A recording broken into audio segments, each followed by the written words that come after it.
আল্লাহ তাআলা কসম করলেন, আল্লাহ তিনি যা ইচ্ছা তা নিয়ে তিনি কসম করতে পারেন। মানুষ হিসাবে আমরা কেবলমাত্র শুধু আল্লাহর নামে কসম করতে পারি, এছাড়া পারি না। কিন্তু আল্লাহর সৃষ্ট সবকিছু আল্লাহ কসম করলে সবকিছু নিয়ে তিনি করতে পারেন।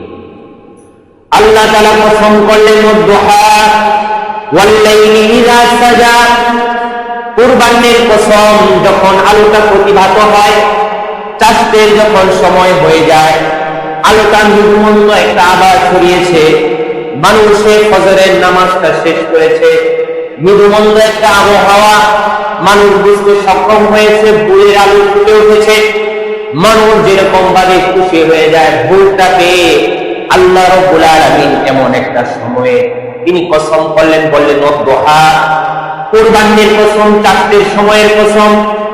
এরপরে কসম করলেন ওয়াল-লাইলি ইযা সাজা, রাত্রির কসম, ইযা সাজা, যখন রাত্রটা অন্ধকারাচ্ছন্ন হয়ে যায়। তাহলে আগের কসমের থেকে এই কসমটা 360 ডিগ্রি একেবারে ঘুরে গেল। আগে কসম করলেন প্রভাতের কসম, এখন কসম করলেন রাতের কসম। আবার কেমন রাত, যে রাতটা একেবারেই তমাচ্ছন্ন, অন্ধকারাচ্ছন্ন, মিডল অফ দ্য নাইট যেটা বলা হয়, এমন সময়ের কসম করলেন আল্লাহ তাআলা। নবী সাল্লাল্লাহু আলাইহি ওয়াসাল্লামকে এই কসম দুইটার মাধ্যমে বোঝাতে চাচ্ছেন, হে নবী, আপনার উপর তারা যে কটু কথা বলে আপনার অন্তরকে ভারাক্রান্ত করে দিয়েছে, আপনার অন্তরের মধ্যে তমাচ্ছন্ন ভাব এসেছে, ওয়াদ-দুহা, তার মানে হচ্ছে এই যে এখন আমি আয়াত নাযিল করলাম, এর মাধ্যমে আপনার সব অন্ধকার আমি কেটে দিলাম। সুবহানাল্লাহ। ওয়াল-লাইলি ইযা সাজা, একেবারে মধ্যরজনীর কসম, যদি মধ্যরজনী হয়ে যায়, এখন আর রাত বাড়বে না, এখন শুধু কমতেই থাকবে, কমতেই থাকবে। আল্লাহ তাআলা নবী সাল্লাল্লাহু আলাইহি ওয়াসাল্লামকে বুঝালেন, হে প্রিয় হাবিব আমার, আপনার উপর এখন থেকে লাঞ্ছনা আর বাড়বে না, শুধু কমতেই থাকবে, কমতেই থাকবে। এরপরে বললেন মা ওয়াদ্দাআকা রাব্বুকা ওয়া মা ক্বালা, ও হাবিব আমার, মা ওয়াদ্দাআকা রাব্বুকা, আপনার প্রভু আপনাকে ছেড়ে যাননি, ওয়া মা ক্বালা, এমনকি আপনার প্রভু আপনার উপর রাগান্বিত নন। মানুষ এটা অনেক কথাই বলেছে, মুহাম্মাদের প্রভু মুহাম্মদকে ছেড়ে দিয়েছে, মুহাম্মাদের প্রভু মুহাম্মাদের উপর রাগ করেছে। আমি আল্লাহ এটা বলে দিলাম, মা ওয়াদ্দাআকা রাব্বুকা ওয়া মা ক্বালা, আমি আপনার উপর রাগান্বিত নই, আপনাকে আমি ছেড়েও দেইনি। আল্লাহ তাআলা এই আয়াতের আরো বিশ্লেষণ করে সূরা কলামের মধ্যে উল্লেখ করেন, নুন ওয়াল কলামি ওয়া মা ইয়াসতুরুন মা আনতা বিনি'মাতি রাব্বিকা বিমাজনুন। আল্লাহ তাআলা এখানে কসম করলেন, নুন, এটা অর্থ আল্লাহু আ'লামু বিমুরাদিহি, এটার অর্থ একমাত্র আল্লাহ তাআলাই ভালো জানেন, এছাড়া কেউ জানে না দুনিয়াতে। ওয়াল কলামি ওয়া মা ইয়াসতুরুন, আল্লাহ কসম করলেন কলম, যে কলম, এটা এই দুনিয়া মানুষ সবকিছু সৃষ্টি করার আগে আল্লাহ তাআলা যেটাকে তৈরি করেছেন সেটার নাম হলো কলম। এই কলমের কসম করে বলতেছে ওয়া মা ইয়াসতুরুন, এই কলম যা কিছু লিপিবদ্ধ করেছে ওই সমস্ত কিছুর কসম আমি আল্লাহ তাআলা করি। আল্লাহ তাআলা সূরা কলমের মধ্যে বলে দিলেন, নুন ওয়াল কলামি ওয়া মা ইয়াসতুরুন মা আনতা বিনি'মাতি রাব্বিকা বিমাজনুন। হে নবী, আপনাকে তো অনেকে অনেক ধরনের কথা বলেছে, আপনাকে কেউ কেউ পাগল বলেছে, উন্মাদ বলেছে, বেচেইন অবস্থা আপনাকে করে ফেলেছে, কিন্তু আমি আল্লাহ তাআলা ঘোষণা দিলাম, মা আনতা বিনি'মাতি রাব্বিকা বিমাজনুন, আপনি আপনার রবের দয়ায়, আপনি আপনার রবের অনুগ্রহে আপনি পাগল নন। ওয়া ইন্না লাকা লাআজরান গায়রা মামনুন, হে নবী, আমি আপনার ব্যাপারে ঘোষণা দিচ্ছি, এমন নিয়ামত আপনাকে আমি দান করব, এমন প্রতিদান আমি আপনাকে দান করব, গায়রা মামনুন, যেটা কখনোই আর কমতি হবে না। লাগাতার অনবরত আমি আল্লাহ তাআলা আপনার উপর অনবরত আমি রহমত নাযিল করতেই থাকবো। সুবহানাল্লাহ। এরপরে আল্লাহ তাআলা বলেন, ওয়া ইন্নাকা লাআলা খুলুকিন আযীম, আমি আল্লাহ তাআলা ঘোষণা করে দিলাম, আপনাকে যে তারা পাগল বলে, আপনাকে যে তারা উন্মাদ বলে, আর আমি আপনাকে ঘোষণা করে দিলাম আপনি হলেন খুলকে আযীমের গুণে গুণান্বিত। সুবহানাল্লাহ। খুলকে আযীম কাকে বলা হয়? সাধারণ জিনিস নয়, খুলুকে আযীম, চারিত্রিক দিক থেকে যে উৎকর্ষে পৌঁছে গিয়েছে, এই সার্টিফিকেট আল্লাহ তাআলা নবী সাল্লাল্লাহু আলাইহি ওয়াসাল্লামকে দিয়ে দিলেন। নবী সাল্লাল্লাহু আলাইহি ওয়াসাল্লামকে বুঝালেন, এই প্যারে হাবিব, আপনাকে যে তারা বলল মাজনুন, আপনাকে যে তারা বলল আমি ছেড়ে দিয়েছি, আপনাকে যে উম্মত তারা দিয়েছে, আমি সেটা একেবারেই জবাব দিয়ে দিলাম। আপনার উপর অনবরত রহমত আমি নাযিল করব তো করবই। আপনি যে চরিত্রের দিক থেকে যে অবস্থানে আছেন সেটা হলো খুলকে আযীম, এমন চরিত্র মণ্ডিত মানুষ আর দুনিয়ার মধ্যে একটাও পাওয়া যাবে না। সুবহানাল্লাহ। আল্লাহ রাব্বুল আলামিন সূরা দুহার মধ্যে পড়ে বলেন, ওয়ালাল আখিরাতু খায়রুল লাকা মিনাল উলা, হে নবী পূর্বে যা হয়েছে, ওয়ালাল আখিরাতু খায়র, পরে যে জিনিসগুলো হবে, এগুলো পরে যে সময়টা আসছে, এটা আপনার জন্য শুধু কল্যাণকর। এর পূর্বে আপনাকে যা কিছু বলেছে, আপনাকে নিয়ে যারা যা কিছু তিরস্কার করেছে, কিন্তু এখন আমি ঘোষণা করে দিচ্ছি, ওয়ালাল আখিরাতু খায়র, আপনার জন্য এরপর থেকে যে সময়টা আসবে এটা শুধু কল্যাণকর। ওয়ালা সাউফা ইউতিকা রাব্বুকা ফাতারদা, আল্লাহ তাআলা এরপরে বলে দিলেন, আপনার উপর যে রহমত নাযিল করব আমি, সাউফা ইউতিকা রাব্বুকা, আপনি যতক্ষণ পর্যন্ত আমার নিয়ামত পেয়ে সন্তুষ্ট না হবেন, ততক্ষণ পর্যন্ত আপনার উপর অনবরত রহমত, অনবরত বরকত, আপনাকে খুশি করতে যা কিছু লাগে অনবরত আমি দিতেই থাকবো। সুবহানাল্লাহ।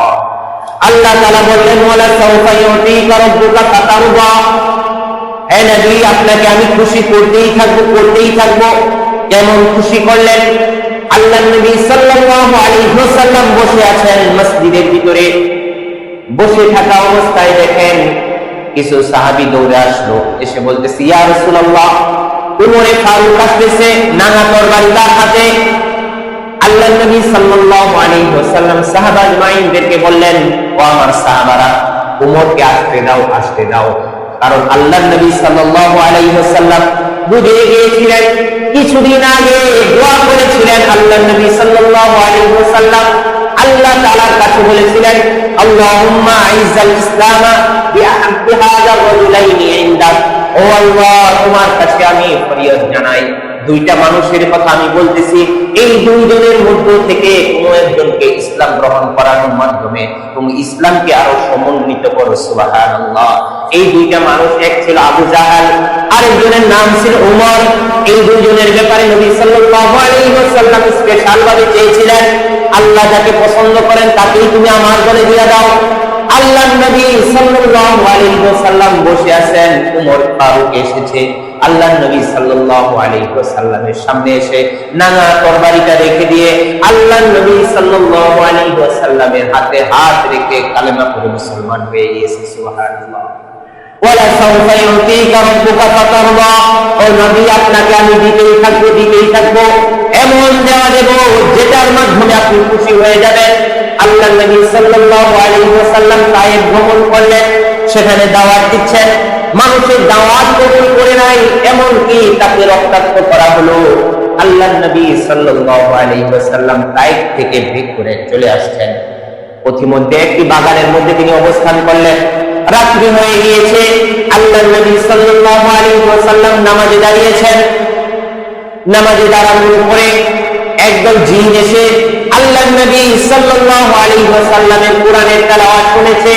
জিনের দলেরা তাদের সর্দারের কাছে গিয়ে বলে, আমরা তো অমুক জায়গা দিয়ে যেতেছিলাম, এমন সময় আমরা কোরআনের আয়াত এইগুলো আমরা শুনেছিলাম। সুবহানাল্লাহ। জিনের সর্দার বলে উঠে, এই জন্যই তো বলি, আগে তো আমরা আসমান পর্যন্ত চলে যেতাম, ওইখানে কি পরামর্শ হতো সেই জিনিসটা আমরা বুঝতে পারতাম, সেই জিনিসটা আমরা শ্রবণ করতে পারতাম, সেটা শ্রবণ করে এসে আমরা গণকদেরকে বলতাম। কিন্তু আসমানের মধ্যে এখন সিকিউরিটি খুব টাইট। কেন হাই সিকিউরিটি দেওয়া হয়েছে? কারণ তো হলো যে বিশ্ব নবীর আগমন হয়ে গিয়েছে, এটাই হলো অন্যতম কারণ। জিনদের সর্দার বলে উঠলো, আমরা চলতেছিলাম, এমন সময় শুনতেছিলাম কে যেন দাঁড়িয়ে দাঁড়িয়ে কোরআনুল কারীম তেলাওয়াত করতেছে, আমরা তো শুনে মনোমুগ্ধ হয়ে গিয়েছি।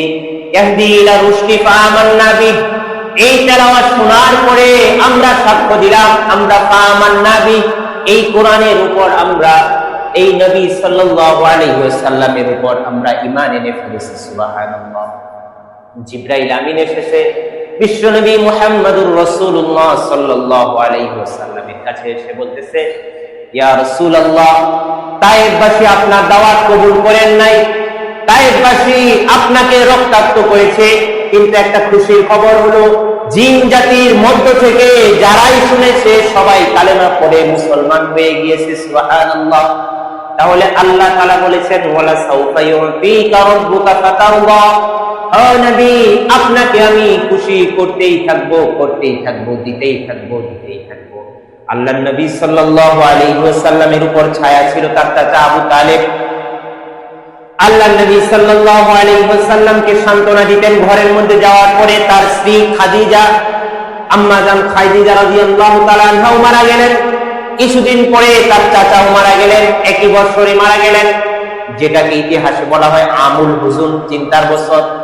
বিশ্বনবী মুহাম্মদুর রাসূলুল্লাহ সাল্লাল্লাহু আলাইহি ওয়াসাল্লাম দুশ্চিন্তাগ্রস্ত হয়ে গেলেন। আল্লাহ তাআলা জিবরাইল আমিনকে পাঠিয়ে দিলেন, ও জিবরাইল, আমার হাবিবকে গিয়ে বলো, আমার হাবিবকে কিছুক্ষণের জন্য আমি এই মক্কা থেকে বাইতুল মুকাদ্দাস, সেখান থেকে আরশে আজিমে আমার পর্যন্ত তার সাক্ষাৎ আমি দিতে চাই। সুবহানাল্লাহ। আল্লাহ তাআলা নবী সাল্লাল্লাহু আলাইহি ওয়াসাল্লামকে এই ওয়াদা দিয়েছেন, ওয়ালা সাউফা ইউতিকা রাব্বুকা ফাতারদা, হে নবী, আপনাকে আমি খুশি করতেই থাকবো, করতেই থাকবো, করতেই থাকবো। এটা ছিল হিজরতের আগ পর্যন্ত। হিজরত করলেন, গেলেন মদিনায়, গেলেন মদিনায় যাওয়ার পরে আল্লাহর নবী সাল্লাল্লাহু আলাইহি ওয়াসাল্লামকে বিভিন্ন দেশ, বিভিন্ন অঞ্চল, মক্কা, তাবুক, খাইবার, খন্দক, আল্লাহ তাআলা তাকে বিজয় দান করে দিলেন। সুবহানাল্লাহ। আল্লাহর নবী সাল্লাল্লাহু আলাইহি ওয়াসাল্লামকে যে আল্লাহ তাআলা ওয়াদা করেছেন, বলেছেন আপনাকে আমি খুশি করতেই থাকবো, করতেই থাকবো, এটার কোনো শেষ নয়, এটা শেষ হবার কোনো কিছু নয়। এমনকি আল্লাহ তাআলা আল্লাহর নবী সাল্লাল্লাহু আলাইহি ওয়াসাল্লাম মদিনায় গেলেন। মদিনায় যাওয়ার পরে আল্লাহর নবী সাল্লাল্লাহু আলাইহি ওয়াসাল্লাম মাঝে মাঝে আকাশের দিকে তাকান।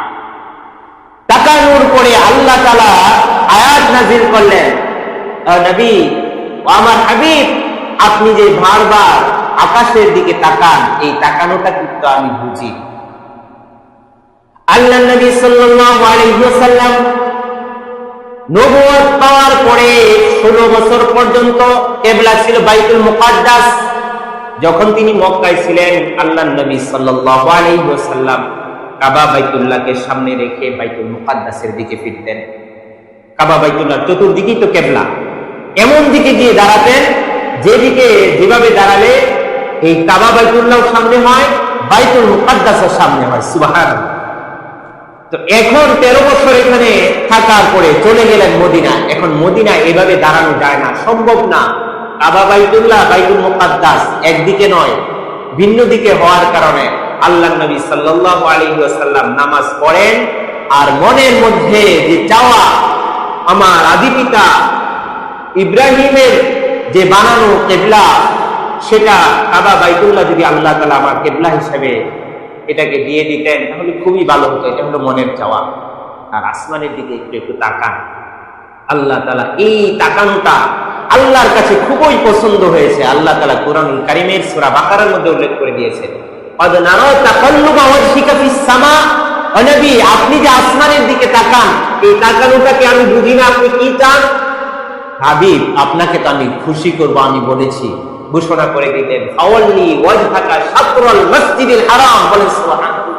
আল্লাহ ঘোষণা করে দিলেন, প্রিয় হাবিব আমার, আজকে থেকে আপনি আর বাইতুল মুকাদ্দাসের দিকে আপনার আর তাকানোর দরকার নেই। সেটা কিবলা নয়, আপনি যেটা চেয়েছেন, আপনার মন যেটা চেয়েছে, কাবা বাইতুল্লাহকে আমি মুসলমানদের কিবলা রূপে আমি এটা নির্ধারণ করে দিলাম। সুবহানাল্লাহ।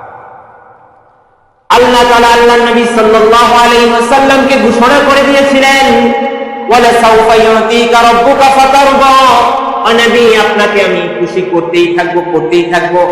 শুধুমাত্র দুনিয়ার মধ্যে খুশি করবেন এরকম নয়। আসা ইয়াবাসাকা রাব্বুকা মাকামান মাহমুদা, ওই বিচারের দিনও আল্লাহ তাআলা আল্লাহ নবী সাল্লাল্লাহু আলাইহি ওয়াসাল্লামের জন্য এমন একটা স্থান রেখেছেন যেটাকে বলা হয় মাকামে মাহমুদ। কি নাম বলে? মাকামে মাহমুদ, সর্বোচ্চ সম্মানিত প্রশংসিত স্থান। আল্লাহ তাআলা তার জন্য মাকামে মাহমুদ রেখে দিয়েছেন, বরাদ্দ করে দিয়েছেন। অন্য যারাই যেখানে থাকুক না কেন, আল্লাহ নবী সাল্লাল্লাহু আলাইহি ওয়াসাল্লামের জন্য স্পেশাল চেয়ার, আল্লাহ নবী সাল্লাল্লাহু আলাইহি ওয়াসাল্লামের জন্য স্পেশাল বসার জায়গা। আল্লাহ নবী সাল্লাল্লাহু আলাইহি ওয়াসাল্লামকে আল্লাহ তাআলা এমন ভাবে খুশি করবেন। আল্লাহ নবী সাল্লাল্লাহু আলাইহি ওয়াসাল্লামকে আল্লাহ তাআলা বলেন, হে নবী, ইন্না আতাইনাকাল কাউসার, আমি আপনাকে হাউজে কাউসার দান করলাম, আমি আপনাকে হাউজে কাউসার দিলাম, এমন একটা কাউসার দিলাম আপনাকে যে পানি এখান থেকে একবার পান করবে তার আর কখনো তৃষ্ণার্ত সে হবে না। সুবহানাল্লাহ। তাহলে আল্লাহ তাআলা আল্লাহ নবী সাল্লাল্লাহু আলাইহি ওয়াসাল্লামকে খুশি করতেই থাকবেন। আল্লাহ তাআলা আল্লাহ নবীকে খুশি করবেন, আল্লাহ নবী সাল্লাল্লাহু আলাইহি ওয়াসাল্লাম খুশি হবেন না যতক্ষণ পর্যন্ত তার একটি উম্মত বাদ থাকবে জান্নাতে যাওয়ার। সুবহানাল্লাহ। একটা উম্মত বাদ আছে, জান্নাতে যায় নাই, এতক্ষণ পর্যন্ত আল্লাহ নবী সাল্লাল্লাহু আলাইহি ওয়াসাল্লাম খুশি নন। এখন কথা হলো, উম্মতের খাতার মধ্যে নামটা আমাদের থাকতে হবে। মুফাসসির ইকরাম বলেন, এই দুর্ভাগা, তোমরা অন্তত পক্ষে তোমাদের নামটা বিশ্বনবীর উম্মত হিসাবে এই খাতার মধ্যে লিস্টি করে রাখো। আল্লাহ নবী সাল্লাল্লাহু আলাইহি ওয়াসাল্লাম উম্মতকে রেখে তিনি জান্নাতে চলে যাবেন না। সুবহানাল্লাহ। তাহলে আমাদের জন্য আল্লাহ নবী সাল্লাল্লাহু আলাইহি ওয়াসাল্লামই তো পথ দেখিয়ে দিয়েছেন, এই কাজ করলে সে আমার উম্মতের অন্তর্ভুক্ত নয়, সে আমার দল থেকে খারিজ হয়ে যাবে। যারা বেদাত চালু করবে সে আমার দল থেকে খারিজ হয়ে যাবে। যারা আমাকে ভালোবাসবে না, যারা আমাকে মুহাব্বত করবে না, যারা আমাকে অনুসরণ করবে না, নতুন শরীয়ত নিয়ে আসবে, তারা উম্মত থেকে বাইরে হয়ে যাবে।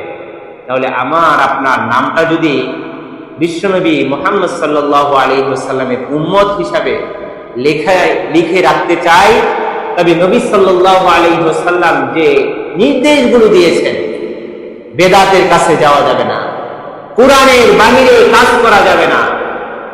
আমার কিছু ভুল ত্রুটি হয়ে যেতে পারে, নামাজের মধ্যে কিছুটা ব্যাঘাত ঘটে যেতে পারে, কিন্তু আমি উম্মত থেকে খারিজ হয়ে যায়। রাসূল সাল্লাল্লাহু আলাইহি ওয়াসাল্লামের মুহাব্বত আমার অন্তরের মধ্যে যদি ঠাঁই না পায়, আবার উম্মত দাবি করব, এটাও কখনো বলা যায় না। আল্লাহ তাআলা বলে দিয়েছেন, কুল ইন কুনতুম তুহিব্বুনাল্লাহ ফাত্তাবিউনি ইউহিব্বুকুমুল্লাহ। তোমরা আল্লাহকে ভালোবাসতে চাও, আল্লাহকে ভালোবাসতে চাইলে আমি মুহাম্মদ সাল্লাল্লাহু আলাইহি ওয়াসাল্লামকে ভালোবাসি। তাহলে উম্মত হওয়ার ডেফিনিশন এই এক কথার মধ্যেই পাওয়া যায়। আল্লাহ নবী সাল্লাল্লাহু আলাইহি ওয়াসাল্লামের মুহাব্বত, আল্লাহ নবী সাল্লাল্লাহু আলাইহি ওয়াসাল্লামের ভালোবাসা অন্তরের মধ্যে সদা সর্বদা যদি বিরাজমান থাকে, তাহলে আমি দাবি করতে পারি আমি আল্লাহর নবীর উম্মত। আল্লাহ তাআলা কিয়ামতের দিন কিছু বান্দাদেরকে আল্লাহ নবী সাল্লাল্লাহু আলাইহি ওয়াসাল্লাম হাউজে কাউসারে পানি পান করাতে চাবেন। আল্লাহ তাআলা বলবেন যে, হে নবী, আপনি এদেরকে পানি পান করাবেন। আল্লাহ নবী সাল্লাল্লাহু আলাইহি ওয়াসাল্লাম বলবেন, আল্লাহ কেন পানি পান করাবো না, এরা তো আমার উম্মত। আল্লাহ তাআলা বলবেন যে, হে নবী, আপনি যে দুনিয়ার মধ্যে যে শরীয়ত রেখে এসেছিলেন, এরপরে তারা আপনার দিনের মধ্যে তারা নতুন জিনিস ঢুকিয়েছে, এই জন্য এখন আর আপনার উম্মত তারা হতে পারে না। বলেন নাউযুবিল্লাহ। কথার কথা, আমাদের সমাজের মধ্যে এখনো 40টা আছে না? 40টা না করলে মনে হয় আমার আত্মীয়ের আত্মাটা শান্তি পাইল না। কখনো কি আমি কোরআন দেখেছি, হাদিস, রাসূলের হাদিস দেখেছি 40টা আছে কিনা? কথার কথা একটা বললাম, এমন ভাবে অনেক কিছুই আমরা শরীয়তের নামে আমরা করে থাকি। খাওয়ানো তো দোষের নয়। আল্লাহ নবী সাল্লাল্লাহু আলাইহি ওয়াসাল্লাম তো মানুষদেরকে খাওয়ানোর কথা বলেছেন। আল্লাহ তাআলা তো এতিমদের মাথায় হাত বুলাতে বলেছেন, মানুষদেরকে ধমক দিতে নিষেধ করেছেন। খাওয়ানো এটা ভালো কাজ, কিন্তু শরীয়তের মধ্যে নতুন কিছু উদ্ভাবন করা যাবে না। সরাসরি বোঝা যায় নতুন কিছু উদ্ভাবন করার নাম বিদআত। আর আল্লাহ বলবেন, নবী আপনি দুনিয়া থেকে আসার পরে এরা এমন নতুন নতুন জিনিস আবিষ্কার করেছিল যেটা আমি বলেছিলাম আল ইয়াউমা আকমালতু লাকুম দীনাকুম, তোমাদের দিন পরিপূর্ণ। আর তারা নতুন নতুন জিনিস ঢুকিয়ে সেই পরিপূর্ণতাকে আরো পরিপূর্ণতা দিতে চেয়েছে। সুতরাং আজকে হাউজে কাউসারের পানি তাদেরকে পান করাতে দেওয়া হবে না। তাহলে আমরা সতর্ক থাকি। আমরা তো চিন্তা করি হুজুরা বেদাত বেদাত বেদাত বলে কিছুদিন পরে পরে খালি বেদাত বেদাত কেন বলে জানেন? 1450 বছর পরে এসেও আমরা যে ইসলাম প্র্যাকটিস করি, আল্লাহু আকবার, এই 1450 বছর আগে সাহাবা আজমাইন যে রূপে ইসলাম প্র্যাকটিস করেছেন ওই রূপেই আমরা ইসলাম প্র্যাকটিস করি। কারণ আমরা উলামায়ে কেরাম, আমরা মুসলমানেরা বেদাতের সম্পর্কে খুবই সুচ্চার। কারণ আল্লাহ তাআলার অন্যান্য যে সমস্ত কিতাব আছে এই সমস্ত কিতাবগুলো শেষ হয়ে গিয়েছে একটু একটু করে বেদাত ঢুকতে ঢুকতে ঢুকতে ঢুকতে এখন আর বাইবেল পাওয়া যায় না। এখন ওদের ওল্ড টেস্টামেন্ট হয়ে গেছে একটা, নিউ টেস্টামেন্ট হয়ে গেছে আরেকটা। তাদের এখন কিতাব আর আগের অবস্থায় নাই। আলহামদুলিল্লাহ 1450 বছর পরে এসেও আমাদের কোরআন যেভাবে ছিল সেভাবে আমাদের কাছে এখনো আছে, বলেন আলহামদুলিল্লাহ। যদি আলাম তার না করে কেউ যদি পড়তে চায় আলাম ইয়ার ফুটা দুইটারে উপর থেকে শুধুমাত্র নিচে আনতে চায়, আপনি মানবেন? আমিও যদি তেলাওয়াত করি তারপরে ওয়াক্তে আপনি বলবেন ইমাম সাহেব আর আপনার চাকরি করার দরকার নাই, সারা জীবন আলাম তারও করলাম কাইফা ফাআলা, আর আপনি আজকে করতেছেন আলামেরও কাইফা ফাআলা, আপনারাই মানবেন না। কথা ঠিক কিনা? আল্লাহ তাআলা আমাদেরকে নবী সাল্লাল্লাহু আলাইহি ওয়াসাল্লামের পূর্ণাঙ্গ অনুসরণ করার তৌফিক দান করুন। আজকের সূরা দুহা থেকে যেটা আমরা বুঝলাম, আমরা যদি আল্লাহ তাআলা সর্বদা আমাদের অন্তরের মধ্যে আছেন, সাথে আছেন, এই ফিলটা যদি আমরা অন্তরের মধ্যে রাখতে পারি, আল্লাহ তাআলার গায়েবী নসরত আমাদের সাথে সব সময় অনবরত থাকতেই থাকবে, থাকতেই থাকবে, থাকতেই থাকবে। সুবহানাল্লাহ। আর সেটা ওয়ালা সাউফা ইউতিকা রাব্বুকা ফাতারদার মাধ্যমে আমরা বুঝতে পারলাম নবী সাল্লাল্লাহু আলাইহি ওয়াসাল্লামকে খুশি করাটাই হলো আল্লাহ তাআলার এটা একটা স্টেটমেন্ট, এটা একটা কাজ। কারণ আল্লাহ তাআলা ঘোষণা করে দিয়েছেন আল্লাহর নবী খুশি হবেন না উম্মতকে যতক্ষণ পর্যন্ত জান্নাতে না নিতে পারবেন।